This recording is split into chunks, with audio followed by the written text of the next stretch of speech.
Hey, how you doing? Who's looking forward to Monday Night Raw live tonight from Hartford, Connecticut? Let me hear you. Make some noise, get loud, and get amplified. Nobody's making any noise. Crickets, silence. Everybody's running away when they hear the term Monday Night Raw. Is that where we're at? I'm with you. Trust me, I got you and I feel you. If I didn't have thousands of people that were going to be tuning into this very channel tomorrow morning looking forward to my review, if I didn't have those thousands of people tomorrow morning, I too probably would be finding any excuse underneath the sun as to why I cannot tune in tonight. I too would be making other plans. Any plan. But once again, I'll take the hit for you guys because that's how much I love you guys, and that's what I'm willing to do for you, man. I'm willing to watch the entire 3 hours and fill you guys in on everything you need to know tomorrow morning. And tonight's Raw preview, right? Because I want to touch up on several stories in this video. I'll keep this video short, trust me. I know we're only a few hours away from Raw. But I do want to talk a little bit about this Lars Sullivan situation, a little bit about Triple H, and he's got some comments about what Tommaso said about never wanting to go to Raw or SmackDown, and Triple H is kind of trying to twist it into his own narrative. We also got some AEW Cody big announcement news, supposedly, that Sports Illustrated has already leaked out. So there's those things, and of course the Orton injury that we are hearing about that he suffered this past Sunday night in Hershey, Pennsylvania at a live event. But just to kind of wrap up this whole Monday Night Raw talk for later on, the preview that WWE has ushered out to everybody is two things. Only two things have been leaked out so far as a preview. And that is a TLC rematch between Aleister Black and Buddy Murphy, which, by the way, if they give them over 10 minutes and let them do what they're capable of doing, especially with one another, that's going to be a kick-ass matchup. But if there's BS and shenanigans mixed in with this, then it's going to be a typical WWE atrocity. But that is something to have a little bit of intrigue for. Buddy Murphy and Aleister Black work very well together. Very physical, very believable. So I'm into that as long as they let them do what they're capable of doing. Now on the flip side, unfortunately guys, I'm warning you right now, if you tune into Raw tonight, you are going to see a Lana and Bobby Lashley wedding. That's right, if you thought the whole Lana, Bobby Lashley, Rusev storyline was finally done as we go into January and start a whole new year in 2020, you were wrong. That storyline is really just picking up steam for Vince McMahon. And Lana and Bobby Lashley will be getting married in Hartford, Connecticut tonight. So that's your little Raw preview. If you were already running for the hills and trying to run away as far as possible from Monday Night Raw, my advice is keep running. But make sure you find a source to find the Amplified channel tomorrow morning, because I will fill you in on everything you need to fucking know.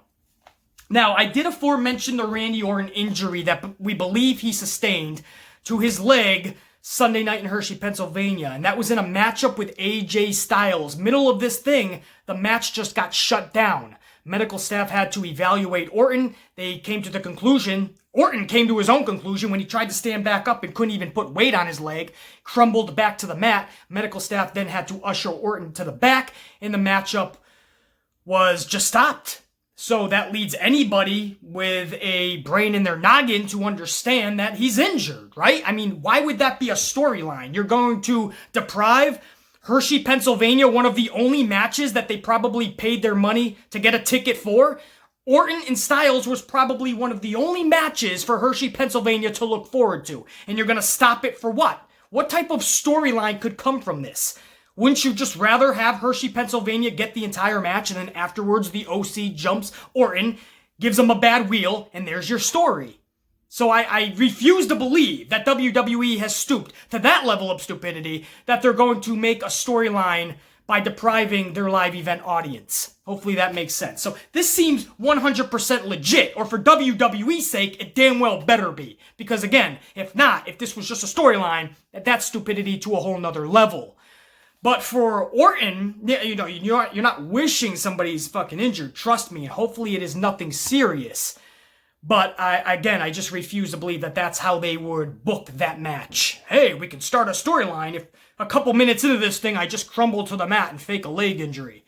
I refuse to believe that. And that leads us to, what type of injury does Orton have then, right? Well, once we all started discussing this, right, because we all have our own eyes and ears, we see what's happening, we see Orton is injured, WWE sends out a response. And this is typical WWE. They refuse. WWE refuses to believe that anybody outside of their bubble can release any type of news or information. If it doesn't come from within WWE's bubble, it must not be true.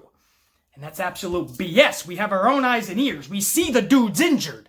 So WWE comes up with their typical response, which just is one paragraph, and in one paragraph, it is amazing how many times they can contradict themselves. This is their response, and I quote from WWE as it pertains to Randy Orton's injury. Amid various unconfirmed reports that Randy Orton sustained a leg injury during a match at a recent live event on Sunday night, WWE.com has learned that the 13-time world champion is undergoing a medical evaluation. The extent of any potential injuries suffered by Orton is not yet known.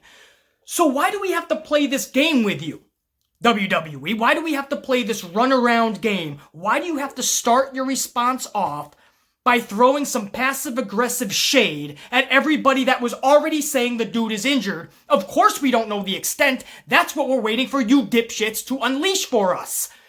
But we already know the dude's injured, so why do you have to start off being passive-aggressive and say, amid various unconfirmed reports?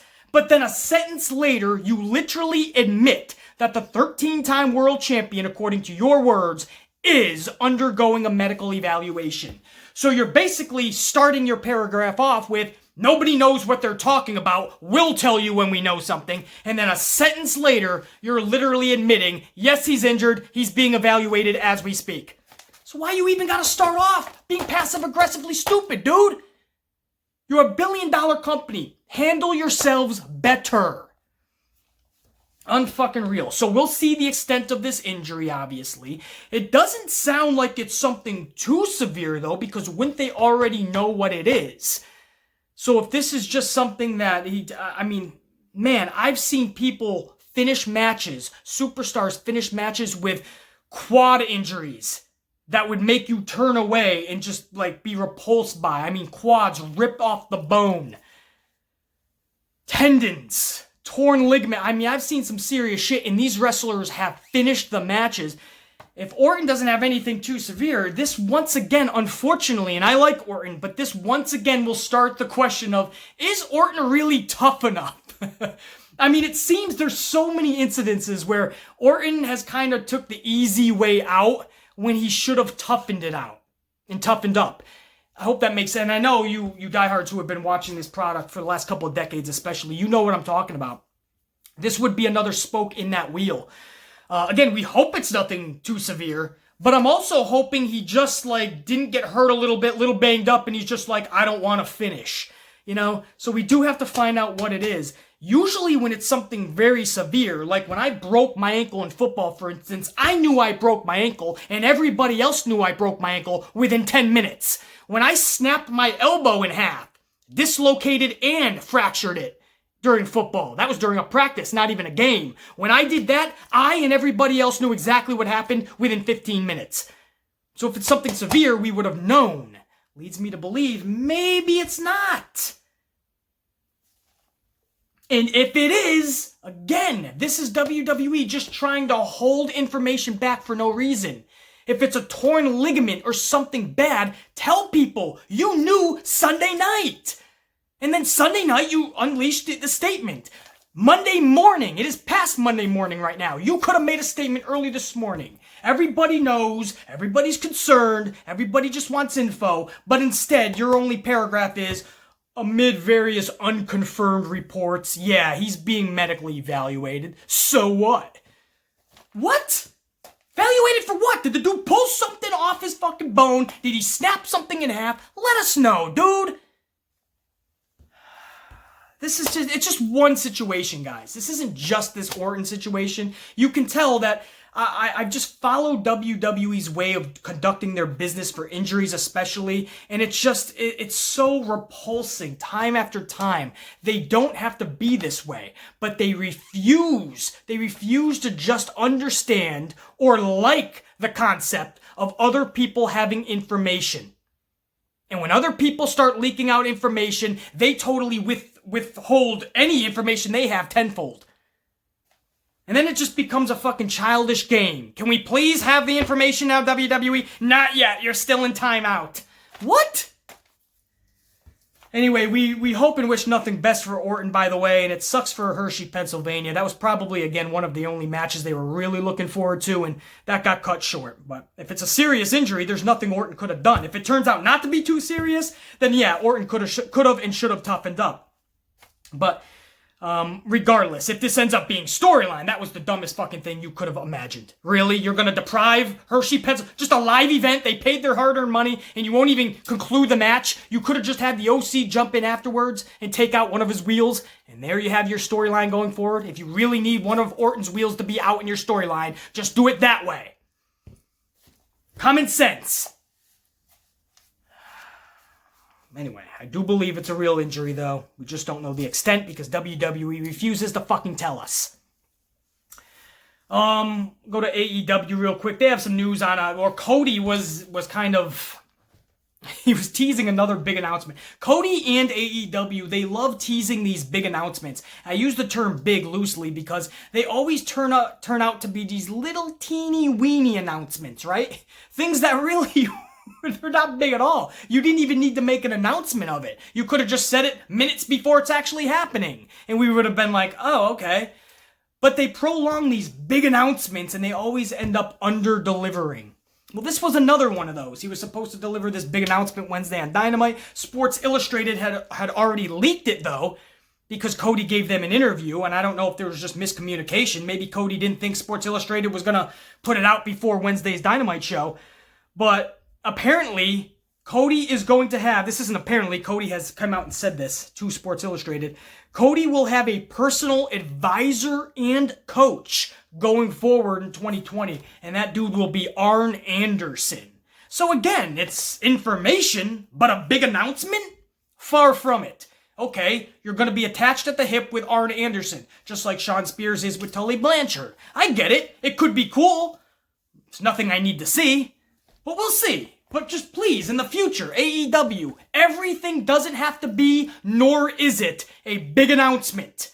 And if you're gonna if you want to pump up an announcement, just say it's a small announcement. Yes, a lot of people won't be too intrigued with it, but if you say it's big all the time, well then you're just ending up being the boy that cried wolf. We all know the story of the boy that cried wolf, don't we? If not, look it up. If you're a follower of this channel for years, I've already told the story 2 or 3 times.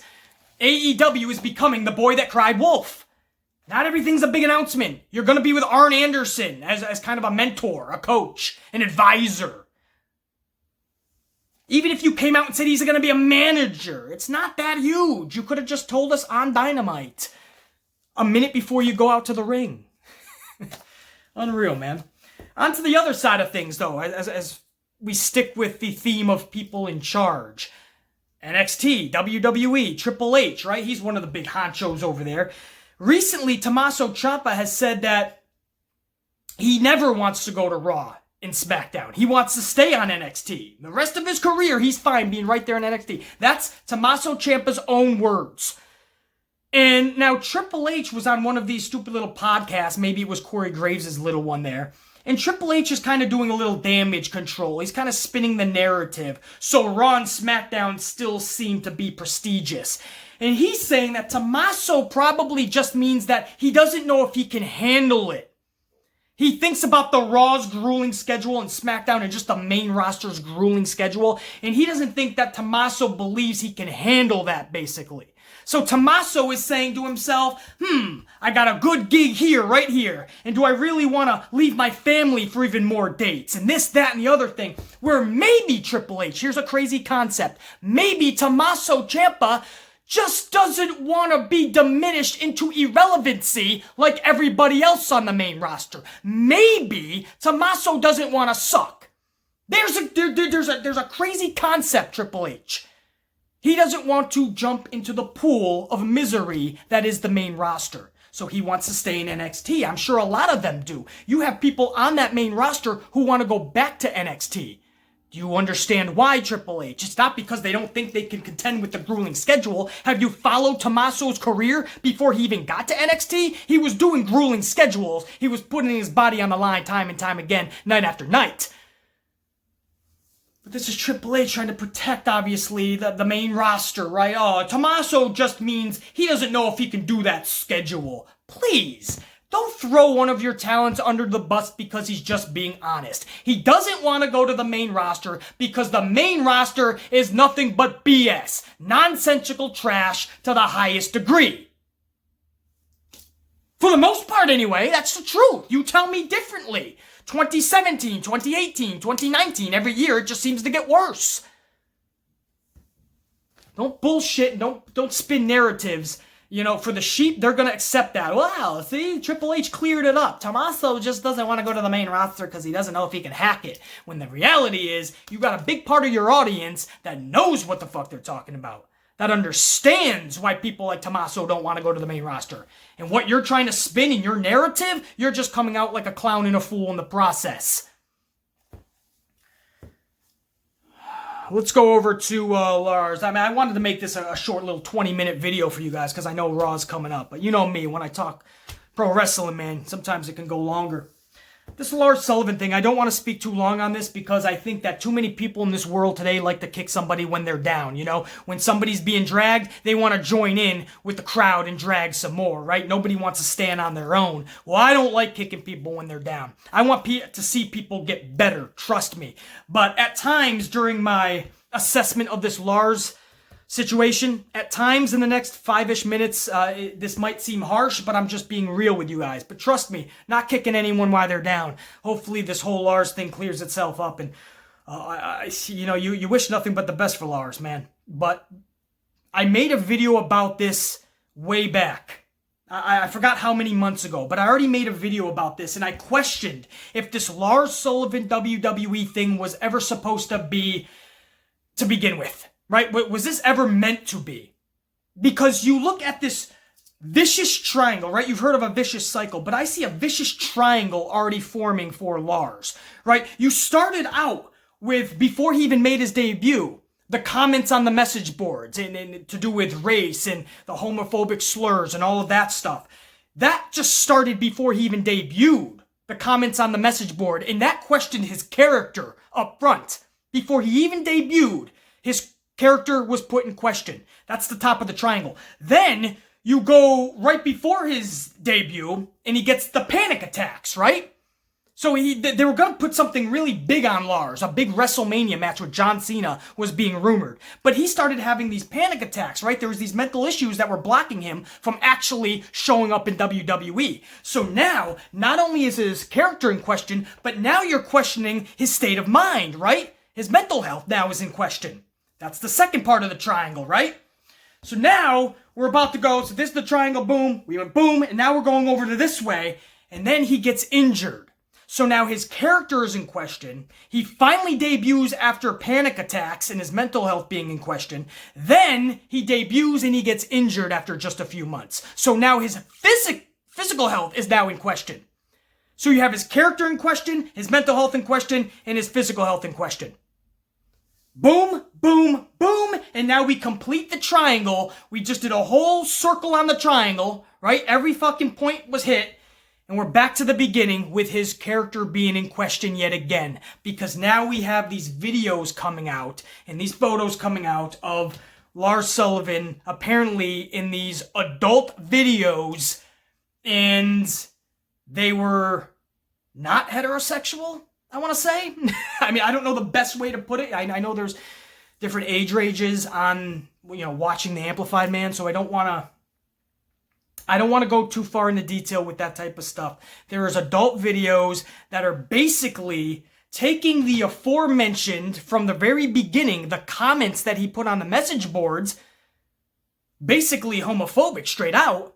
But now there's these videos showing otherwise, that he was involved in these not too heterosexual type videos, adult videos. And that is basically just contradicting everything he was against. So again, his character is not only called into question again, but now you're absolutely looking at what he said, and even that is a bold-faced lie. What he has been living has been a lie at that point, right? So now you can't even believe in his words. If somebody just doesn't like something or somebody or an entity or a group, that's one thing that needs to be changed, right? Or maybe to that person doesn't need to be. But at least that's their belief. But now when you see somebody was living a lie the whole time, well, what is other people supposed to think? And again, he's got to now go into the locker room and work with all of these people. Forget the racial slurs to begin with and the homophobic comments. That in itself was going to be hard for Lars to deal with everyone. But now, with this new information, you're putting everyone else in a weird, compromising position because they have to work with this individual now. And I made a video about this way before we learned about this type of stuff. I already was questioning, is Lars suitable for something like WWE? Not just for the company, but for Lars himself. Is this the best fit for Lars? You got somebody who already has panic attacks, who already has a history of mental health issues, who now has injuries piling up. His character, beyond put in question. Is this best for everybody to put him in the WWE spotlight? Where you need hardcore mental health, you need hardcore physical health, and you need your character to be as pristine and polished as possibly can be, because you are going in front of an audience that has every different type of age range, every different type of race, every different type of category is checked off. I open it out to you guys. I put that out to you guys. That's the question. Is he suited for WWE? You guys tell me. WWE. You guys tell me. I don't believe so. If I'm telling you my honest assessment of this, he's not. But you tell me what you feel, and if there's enough, I mean, if you start to see enough of the people siding one way, then you get to really see where a fan base is at. So that's why I'm putting the question out to you guys. I'm just saying that he's basically just going in a vicious cycle. It's a vicious triangle, if you will. And I don't see a way where this is going to benefit not only the company, but I don't see a way where it's going to benefit Lars Sullivan. I don't. And now that he totally has contradicted what he once said he didn't like, but he was willing to make money off of it, this is a dude that not a lot of people are going to want to do business with, because you can't even take his word. Right? At least if somebody felt some way before in the past, but realized their wrongs and they changed, that's one thing. They totally changed. They believed in something and they changed their way of thinking for the better. That's cool. But when somebody's telling you this and being hateful like that, and then on the side they're making all this money and continuing to put down these categories and groups, that comes across as a douche, correct? I mean, I believe so. When I think about who I want to sit down and have a beer with, I don't know if Lars Sullivan is at the top of that list, and I gotta be honest, if he's even on the list. That's the truth. And normally, I'd sit down and have a beer with fucking pretty much anyone, man. If you're a cool conversationalist, we got something in common, maybe pro wrestling, maybe my Green Bay Packers hitting the playoffs, fuck yeah. Right? Alexa Bliss's booty, fuck it, man. Well, I'm in. I'll talk to you. But I don't know if I want to fucking spend too much time talking to Lars Sullivan, man, because he doesn't seem like a genuine dude. And that's the problem when you're in a company like WWE and you're traveling all the time together. Your fellow athletes and competitors and fellow workers, they need independent contractors, thank you. They need to feel comfortable around one another, And if they can't trust you, or you've said enough stupid shit in the past, or you're just too fragile in many areas, at that point you're a liability, not a reliability. Hopefully that makes sense. So this Lars Sullivan thing is ongoing. We're going to find out more information. I don't want to kick anyone while they're down, but I am telling you guys the same thing that I said in the video I put out roughly a year ago. Or whatever it was, around WrestleMania time maybe. But when Lars got his injury, and I told you guys, that's kind of the final straw. How many more chances can you give somebody? Or how much bad luck can someone have before you just got to say, this isn't the right fit, this isn't working? And now it's just another part of the problem has now come to the surface. It's just never ending with this guy. And the dude's only been in WWE on TV in that ring for a few months, not including NXT. And by the way, NXT, he was irrelevant. Some people like to say, oh, he was good in NXT. No, he wasn't. When you think of NXT, are you really going to think Lars Sullivan? Come on, bro. At his best, maybe in NXT, but that doesn't mean he was good in NXT. That doesn't mean NXT was good because of Lars. No. Lars Sullivan was an afterthought in NXT. It's a take it or leave it situation. And most of the time in NXT, I could leave Lars Sullivan. I didn't need to see Lars on any of my takeovers. And if you do your research, he was barely on any takeovers, correct? Exactly. There's a reason for that. Then he gets to the main roster and in just a couple of months, pending all these other issues that he already had, then he gets injured. And now his character is being called into question some more. Dude, for Lars, not just the company, for Lars, maybe he should find another line of work because I don't think this is the right fit for him. For his own fucking sanity. But for the company, I don't see what they gain for having Lars Sullivan on their roster. I really don't. That's all I'm going to say about it, guys. I know you guys probably want me to go more in depth and unleash, but I'm not going to kick somebody while they're down. You know, we'll let that settle wherever it will. I'm still kind of shook by it, as I'm sure you guys are. It's just the absurdity in all of this. But when you think of Lars Sullivan, his whole career in WWE has kind of been absurd. It's just been wild. Half the shit you can't even create in a story, right? I mean, it's wild to me. Anyway, I'll see you guys in the morning for the Raw review and reaction. Hopefully you guys enjoy it. Hopefully we all do. Hopefully they give us something entertaining. Please, I really want to come in front of you guys tomorrow morning and talk some positive shit. I really do. Hopefully they allow me to do such. For now, until tomorrow morning, think, be, live, amplified, always. You know the deal, baby. Ow! Check your lead.